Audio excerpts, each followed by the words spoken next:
జయశంకర్ భూపాలపల్లి జిల్లా రేగొండ మండలం రంగయ్యపల్లి గ్రామంలో విశ్వ బ్రాహ్మణ సంఘం ఆలయ కమిటీ ఆధ్వర్యంలో బ్రహ్మంగారి ఆరాధన మహోత్సవం ఘనంగా జరిగింది. జయశంకర్ భూపాలపల్లి జిల్లా రేగొండ మండలం రంగయ్యపల్లి గ్రామంలో విశ్వ బ్రాహ్మణ సంఘం ఆలయ కమిటీ ఆధ్వర్యంలో శ్రీ మధ్వీరాట్ పోతులూరి బ్రహ్మేంద్ర స్వామి ఆలయంలో బ్రహ్మంగారి 332వ ఆరాధన మహోత్సవం ఘనంగా జరిగింది. ఈ సందర్భంగా ఆలయంలో ప్రత్యేక పూజలు, యజ్ఞ పూజలు చేసి మహా అన్నదాన కార్యక్రమం నిర్వహించారు. ప్రజలు కుటుంబ సమేతంగా యజ్ఞ పూజలో పాల్గొని ప్రత్యేక పూజలు చేశారు. ఈ కార్యక్రమంలో రేగొండ మాజీ ఎంపీపీ పున్నం లక్ష్మీరవి, శృంగారపు వెంకటేశ్వర్లు, భిక్షపతి, విష్ణుమూర్తి, సనుగోజు సతీష్, బ్రహ్మచారి తదితరులు పాల్గొన్నారు. మా విశ్వబ్రాహ్మణ విశ్వకర్మ ఐక్య సంఘం స్టేట్ మొత్తంలో గెలుపు ఓటములకు కాకుండా ప్రతి విలేజ్లో ఎక్కడైతే అవసరం ఉంటుందో అక్కడ నామినేషన్ వేయడానికి వార్డు మెంబర్ నుంచి ఎమ్మెల్యే, ఎంపీ స్థాయి వరకు అన్ని వేయడానికి ప్రయత్నం చేస్తున్నారు. మేము అందరినీ ఆహ్వానిస్తే మా దగ్గరికి వచ్చిన వాళ్ళు లేరు. మమ్మల్ని చూసుకుంటూ వెళ్ళిపోతారు, కానీ నాయకులు మా దగ్గరికి వచ్చిన వాళ్ళు లేరు. రేపు పొద్దుగాల అవసరం ఉన్న నాయకులు తప్ప ఇప్పుడు వచ్చిన నాయకులు అయితే లేరు. ఎందుకంటే దీనిని ఇప్పటికైనా మా పున్నం లక్ష్మి గారు మళ్ళీ వస్తారు.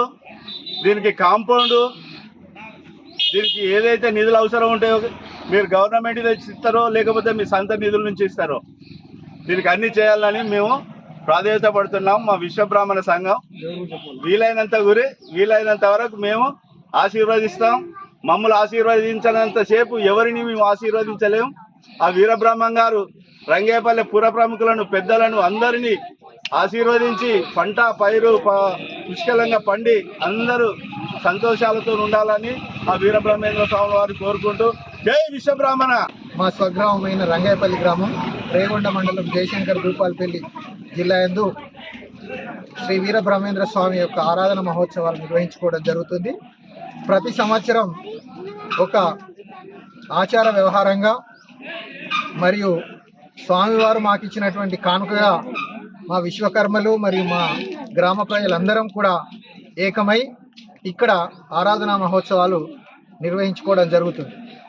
ఈ ఆరాధనా మహోత్సవాలకు ఇచ్చేసినటువంటి ప్రతి భక్త జనానికి అందరికీ కూడా ధన్యవాదాలు తెలుపుతూ అందరిలో భక్తి సంపన్నత పెరగాలని, అలాగే స్వామివారి ఆశీస్సులు అందరికీ ఉండాలని స్వామివారిని ప్రార్థిస్తూ గ్రామము మరియు గ్రామ ప్రజలందరూ కూడా సుఖ సంతోషాలతో ఉండాలని, కుల మతం లేకుండా అన్ని కులాలను ఒకే త్రాటిపై తీసుకొచ్చినటువంటి మహాతత్వవేత్త, జ్ఞాని, మేధావి వీరబ్రహ్మేంద్ర స్వాముల వారు కడప జిల్లా బ్రహ్మంగారి మఠం యందు సజీవ సమాధి అయినప్పటికీ అతని యొక్క మనసంతా కూడా ప్రపంచవ్యాప్తంగా విస్తరించబడి ఉన్నది.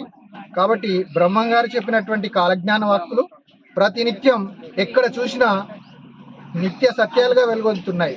సూర్యుడు తూర్పునే ఉదయిస్తాడనేటువంటి నానుడు ఏ విధంగా అయితే ఉందో బ్రహ్మంగారు చెప్పినటువంటి వాక్కు తను కాలజ్ఞానంలో ఖచ్చితంగా ఏదైతే చెప్పాడో అది జరుగుతుంది.